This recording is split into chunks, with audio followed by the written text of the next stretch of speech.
দেখুন, মেসিকে নিয়ে যুব ভারতী ক্রীড়াঙ্গনে যেটা হলো সেটা দুর্ভাগ্যজনক, লজ্জাজনক এবং অত্যন্ত কুরুচিকর। কিছু লোকের হ্যাংলামির জন্য এরকম একটা লজ্জাজনক পরিস্থিতি কলকাতার উপর হলো। কেন মেসি যখন মাঠে ঘুরছেন, এত মানুষ, তারা কত শখ করে খেলার, তো মূল কথা ছিল না মেসিকে দেখতে যাচ্ছে, মেসি আসছেন, স্বপ্নের নায়ক, মেসিকে দেখতে যাচ্ছেন।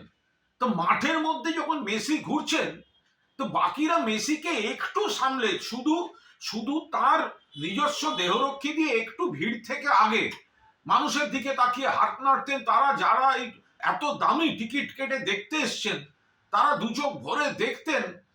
তো সেটা করা গেল না। এত কিসের হ্যাংলামি? এই কয়েকজনের যে আধিক্যতা দেখছি, এটা কিসের? এটা মেসি দেখা না নিজেকে জাহির করা? এটা কি হ্যাংলামি হলো?